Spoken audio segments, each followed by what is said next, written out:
Hello everyone, welcome to my YouTube channel UPSC with Rashmi. 6th class की history NCERT का आज हमारा chapter number 10 है। 9 चैप्टर हम ऑलरेडी कंप्लीट कर चुके हैं। अगर आपने नहीं देखा है तो आप देख सकते हैं। शुरू करते हैं आज का वीडियो। आज का चैप्टर है हमारा चैप्टर नंबर 10 इमारतें, चित्र और किताबें। इस चैप्टर में हम देखेंगे इमारतों के बारे में और कुछ किताबों के बारे में। तो देखते हैं क्या है। मरुतसामी और लोह स्तंभ। मरुतसामी आज बहुत खुश था। पहिएदार कुर्सी में बिठाकर उसका भाई उसे कुतुब मीनार दिखाता हुआ प्रसिद्ध लोह स्तंभ के सामने ले आया। धूल भरे पथरीले रास्तों से रैंप के सहारे यहाँ तक आना काफ़ी मुश्किल था। अपने इस अनुभव को मरुतसामी कभी नहीं भूल पाएगा। धातु विज्ञान। आइए देखते हैं क्या है धातु विज्ञान। प्राचीन भारतीय धातु वैज्ञानिकों ने विश्व धातु विज्ञान के क्षेत्र में प्रमुख योगदान दिया है।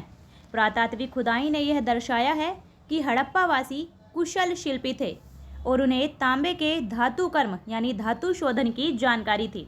उन्होंने तांबे और टिन को मिलाकर कांसा भी बनाया था। जहां हड़प्पावासी कांस्य युग से जुड़े थे, वहीं उनके उत्तराधिकारी लोह युग से संबंधित थे। भारत अत्यंत विकसित किस्म के लोहे का निर्माण करता था। खोटा लोहा, पिटवा लोहा, ढलवा लोहा, ये लोहे के प्रकार है। खोटा लोहा, पिटवा लोहा, ढलवा लोहा, इतने तरह से लोहा बनाया जाता है। लोहे की किस्में हैं।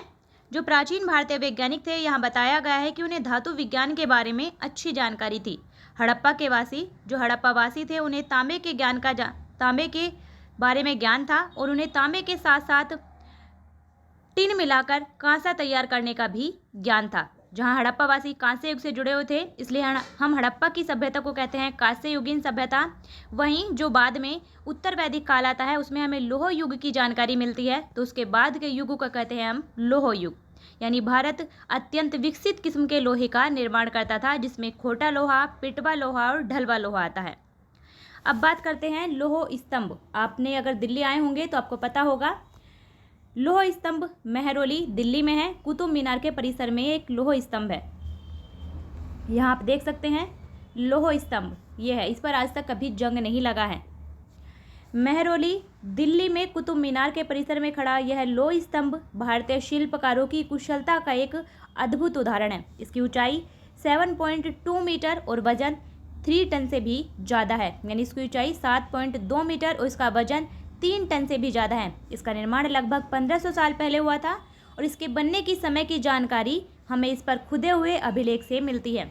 इस पर जो अभिलेख खुदा है, उसमें हमें चंद्र नाम के एक शासक का जिक्र मिलता है, जो संभवतः गुप्त वंश के थे। जो हमने देखा था चंद्रगुप्त, ऐसा लगता है कि वो गुप्त वंश के राजा थे। आश्चर्य की बात यह है कितनी शताब्दियों के बाद भी इसमें जंग नहीं लगा है। यानी कितनी अच्छी कुशलता से, कितने अच्छे धातु शिल्प का ज्ञान होगा कि इसे बनाया गया था, इस पर आज तक जंग नहीं लग पाया है। अब आगे देखते हैं ईंटों और पत्थरों की इमारतें। यह था लोह स्तंभ। आगे ईंटों और पत्थरों की इमारतें भी बनाई गई हैं।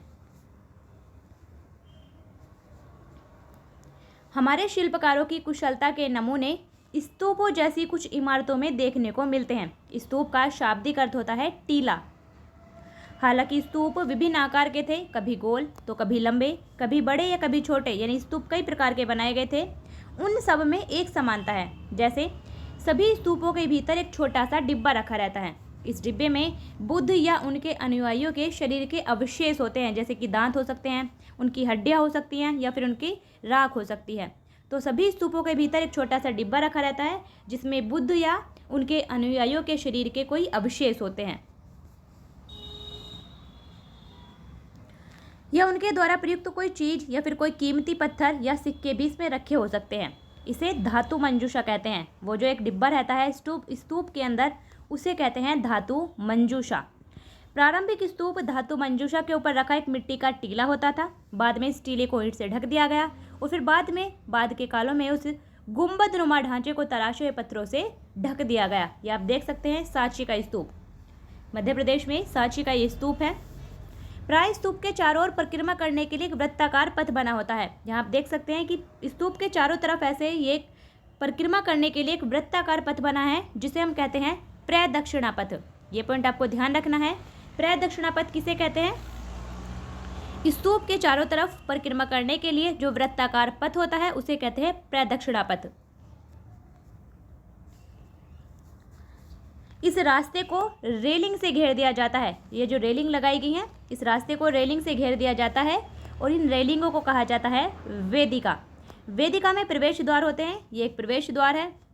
रेलिंग तथा तोरण प्राय मूर्ति कला की सुंदर कलाकृतियों से सजे होते थे। ये जो रेलिंग होती हैं, यह प्रवेश द्वार, इन पर मूर्ति कला की सुंदर आकृतियाँ बनाई जाती थी। तो आपको ध्यान रखना है, वेदिका प्रदक्षिणा किसे कहते हैं। ये सांची का महान स्तूप है मध्य प्रदेश में। अमरावती, अमरावती कहाँ है? वर्तमान आंध्र प्रदेश में। आंध्र प्रदेश की राजधानी है वर्तमान अमरावती। यहाँ कभी एक भव्य स्तूप हुआ करता था। लगभग 2000 साल पहले इस स्तूप को सजाने के लिए शिलाओं पर यानी पत्थरों पर चित्र उकेरे गए थे।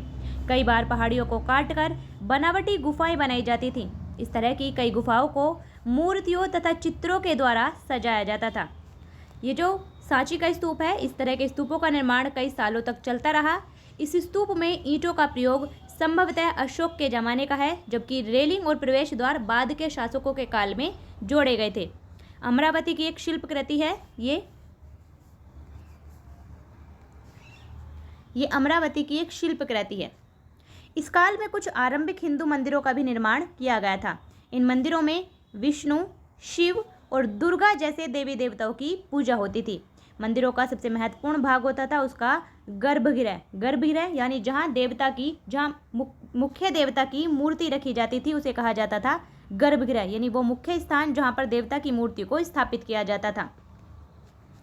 यहाँ मुख्य देवी या देवता की मूर्ति को रखा जाता था।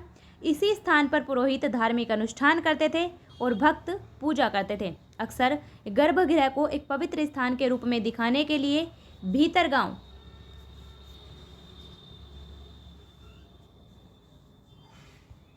जैसे मंदिरों में उसके ऊपर काफ़ी ऊंचाई तक निर्माण किया जाता था, जिसे हम शिखर कहते थे। शिखर निर्माण के कठिन कार्य के लिए सावधानी से योजना बनानी पड़ती थी। अधिकतर मंदिरों में मंडप नाम की एक जगह होती थी। मंडप क्या होता था? मंदिरों में जो मंडप, उसको एक सभागार होता था जहां लोग इकट्ठा होते थे। तो ये पॉइंट आपको ध्यान रखना है। यहाँ आप देख सकते हैं उत्तर प्रदेश के भीतरगांव का एक आरंभिक मंदिर ये था। यह लगभग 1500 वर्ष पूर्व पकी ईंट और पत्थरों से बनाया गया था और ऊपर ये महाबलीपुरम के एकाश्मिक मंदिर हैं। एकाश्मिक मंदिर इन्हें क्यों कहा जाता है? महाबलीपुरम वर्तमान तमिलनाडु में, ये उसके एकाश्मिक मंदिर हैं क्योंकि इन्हें एक ही पहाड़ी को काट कर बनाया गया था। ये जो मंदिर बनाए जाते थे, जो नॉर्मल मंदिर हम बनाते हैं, वो नीचे से लेकर ऊपर की तरफ बनाए जाते हैं, जबकि जो एकाश्मिक मंदिर थे, जो पहाड़ियाँ काट कर बनाए गए थे, उन्हें ऊपर से लेकर नीचे को बनाया जाता था, यानी इन्हें ऊपर से बनाया जाता था। तो ये हैं महाबलीपुरम के एकाश्मिक मंदिर। इन्हें एक ही पहाड़ी को काटकर बनाया गया था, इसलिए इन्हें नाम दिया गया है एकाश्मिक मंदिर।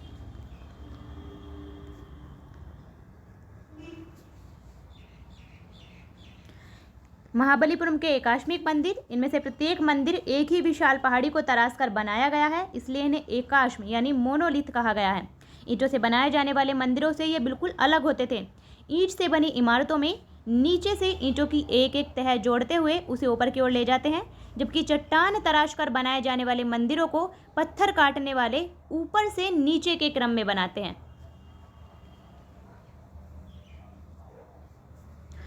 महाबलीपुरम और ऐहोल।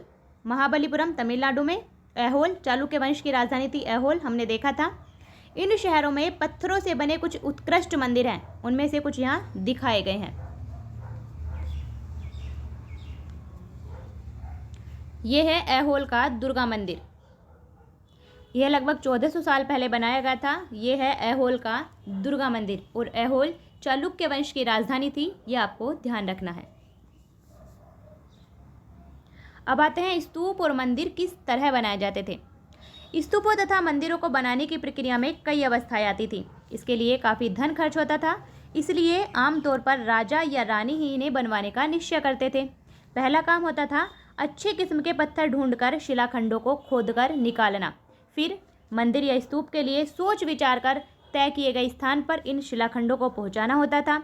यहाँ पत्थरों को काट छाँट कर तराशने के बाद खंभों, दीवारों की चौखटों, फर्शों और छतों का आकार दिया जाता था और इन सबके तैयार हो जाने पर सही जगहों पर उन्हें लगाना काफ़ी मुश्किल का काम था। यानी पहले उन पत्थरों को काट छांट कर उनसे खंभे बनाए जाते थे, दीवार की चौखटें बनाई जाती थी, छतों का आकार दिया जाता था उन पत्थरों को, उसके बाद उन सबको एक जगह पर लगाया जाता था।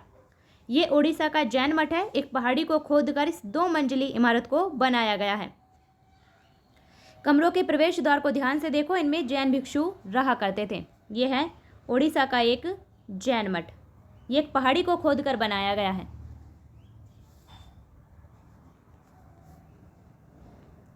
और नीचे आप एक मूर्ति देख सकते हैं। ये राष्ट्रीय संग्रहालय जो नेशनल म्यूजियम है नई दिल्ली में, उसकी एक मूर्ति का चित्र है।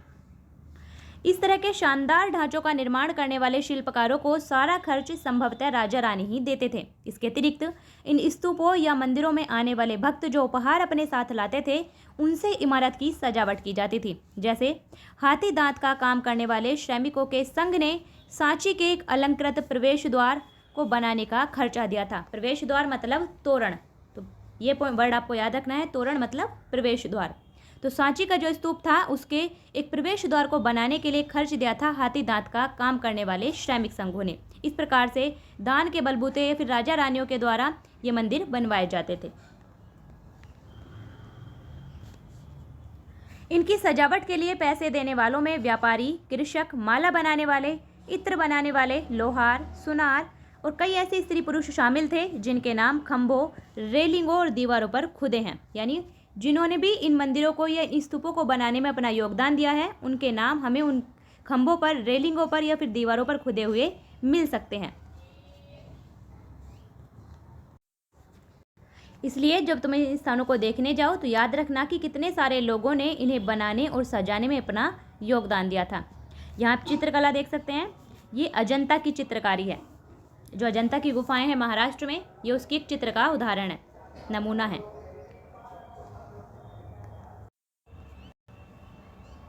चित्रकला अजंता, यह वह जगह है जहाँ के पहाड़ों में सैकड़ों सालों के दौरान कई गुफाएं खोदी गईं। इनमें से ज़्यादातर बौद्ध भिक्षुओं के लिए बनाए गए विहार थे। इनमें से कुछ को चित्रों के द्वारा सजाया गया था। यहाँ इनके कुछ उदाहरण दिए गए हैं। गुफाओं के अंदर अंधेरा होने की वजह से अधिकांश चित्र मशालों की रोशनी में बनाए गए थे। इन चित्रों के रंग 1500 साल बाद भी चमकदार हैं। ये रंग पौधों से और खनिजों से बनाए गए थे। इन महान कृतियों को बनाने वाले कलाकार अज्ञात हैं। यानी जो अजंता की चित्रकला में जिन रंगों का उपयोग किया गया है, उन रंगों की चमक आज भी 1500 साल के बाद वैसी ही है। यानी कितनी अच्छी उन्हें जानकारी होगी रंगों के बारे में।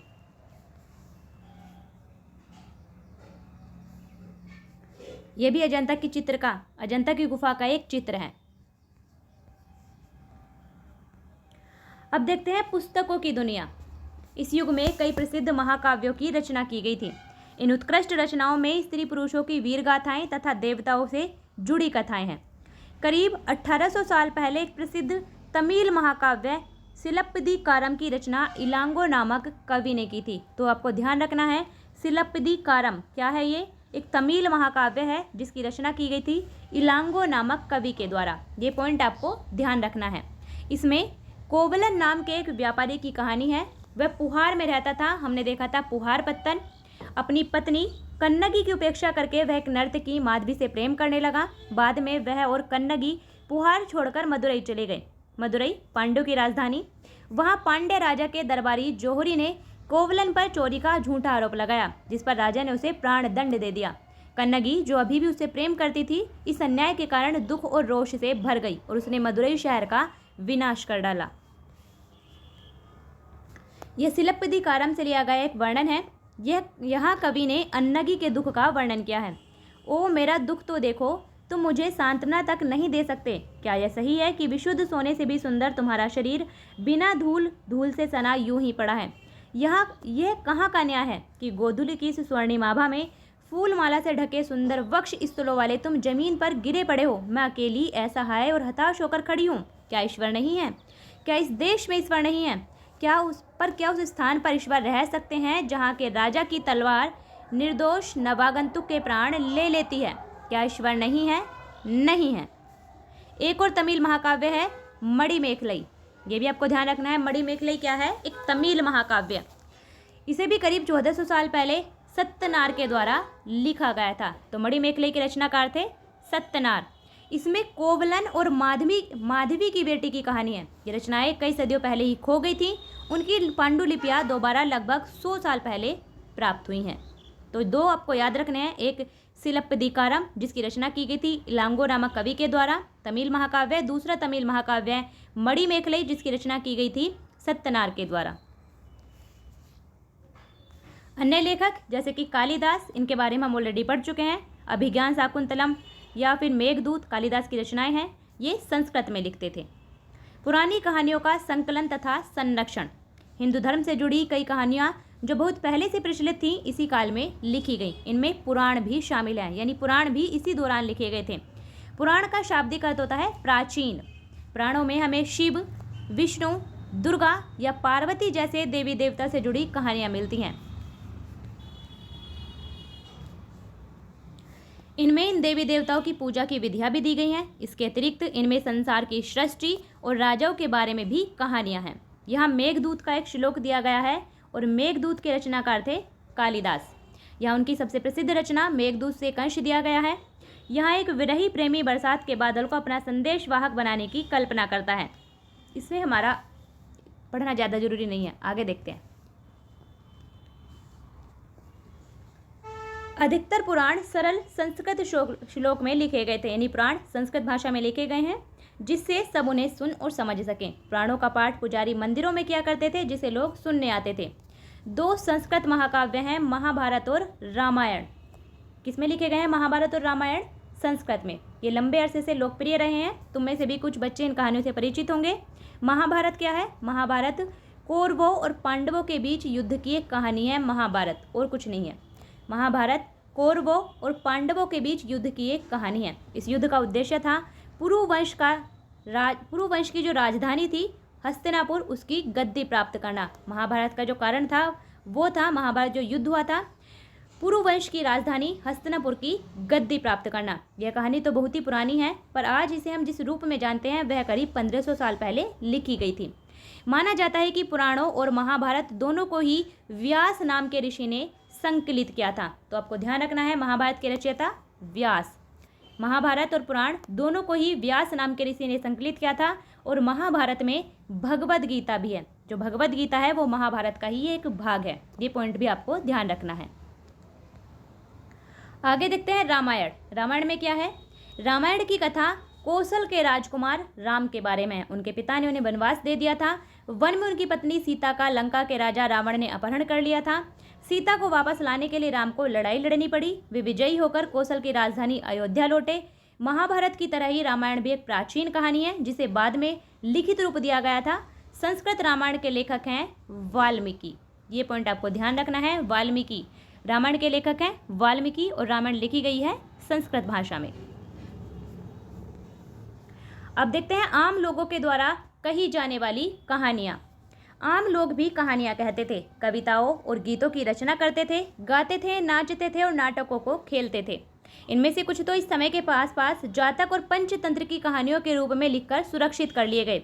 जातक कथाएं तो अक्सर स्तूपों की रेलिंगों तथा अजंता के चित्रों में भी दर्शाई जाती थी। उसी प्रकार की एक कहानी दी गई है बंदर राजा की कहानी। जातक कथाएं ज़्यादातर मानी जाती हैं बुद्ध के पूर्व जन्मों की कथाएं। एक समय बंदरों का एक महान राजा हुआ। वह हिमालय पर गंगा के किनारे अपने 80,000 अनुयायियों के साथ रहता था। इन सारे बंदरों को एक खास आम के पेड़ बहुत प्रिय लगे थे। ये आम बड़े मीठे होते थे और इतने स्वादिष्ट आम धरातल पर नहीं उगते थे। एक दिन एक पका हुआ आम गंगा नदी में गिरकर बहते बहते वाराणसी पहुंच गया। उस वक्त नदी में वहां का राजा नहा रहा था। उसे वह आम मिला। उसे चखकर वह हैरान रह गया। उसने अपने राज्य के जंगलों की देखभाल करने वाले से पूछा कि क्या वे इस आम के पेड़ को ढूंढ सकते हैं या नहीं। वे राजा को हिमालय की पहाड़ी पर ले गए। वहां पहुंचकर राजा तथा उसके दरबारियों ने खूब आम खाए। रात में राजा ने देखा कि बंदर भी पके आमों का मजा ले रहे हैं। राजा को यह बात बुरी लगी और उसने उन्हें मार डालने का फैसला किया। बंदरों के राजा ने अपनी प्रजा को बचाने की एक योजना बनाई। उसने आम के पेड़ की टहनियों को तोड़कर उन्हें आपस में बांधकर नदी पर एक पुल बनाया। इसके एक छोर को वह तब तक पकड़े रहा जब तक उसकी सारी प्रजा ने नदी को पार न कर लिया, और इस प्रयास से वह इतना थक गया कि मरणासन होकर गिर पड़ा। लेकिन जब राजा ने सब देखा तो उसने बंदर राजा को बचाने की बहुत कोशिश की, पर वह सफल नहीं हुआ। बंदर राजा की मृत्यु पर उसे शोक हुआ और राजा ने उसे पूरा सम्मान दिया। मध्य भारत में भरूच के स्तूप से, यानी जो मध्य प्रदेश में भरूच स्तूप है, उससे मिले एक पत्थर पर उकेरे गए इस चित्र में उसे दिखाया गया है। अब बात करते हैं विज्ञान की पुस्तकें।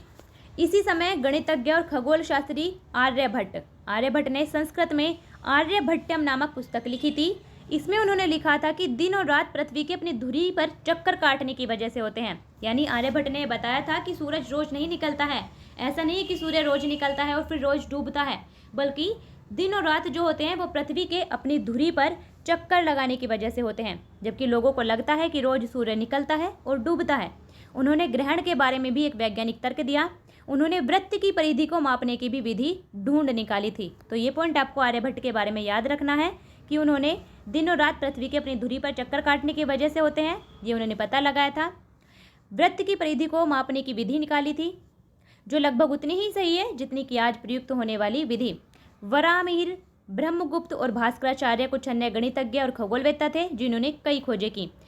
इनके बारे में और पता लगाएं, ये हमसे बताया गया है।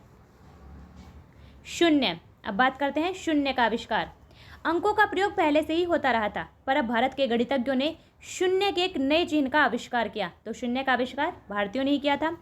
गिनती की यह पद्धति अरबों के द्वारा अपनाई गई और तब यूरोप में फैल गई। यानी शून्य पहले भारत से अरब पहुंचा और अरब से फिर यूरोप में पहुंचा। आज भी ये पूरी दुनिया में प्रयोग की जाती है।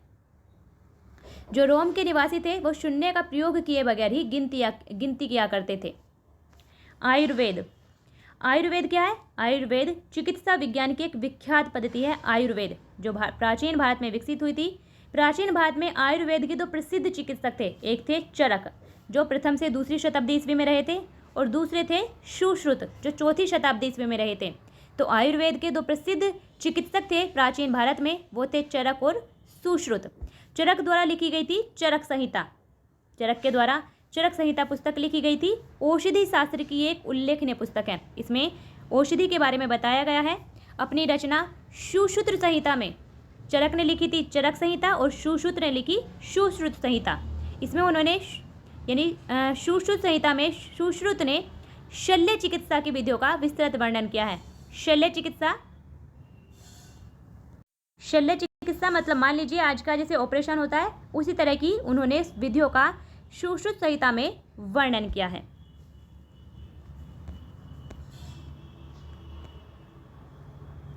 तो ये था हमारा आज का वीडियो, जिसमें हमने 6th क्लास की हिस्ट्री के जो एनसीईआरटी है उसका चैप्टर नंबर 10 डिस्कस किया है।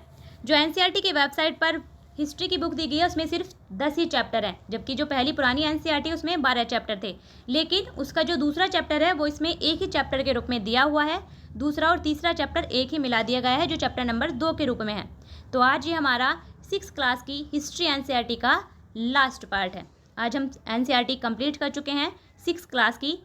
अच्छे से पढ़िए, रिवाइज करिए। अगर आपको कोई भी डाउट हो या कोई भी क्वेश्चन हो, आप कमेंट बॉक्स में लिख सकते हैं। फिर मिलते हैं नेक्स्ट वीडियो में। तब तक के लिए बेस्ट ऑफ लक।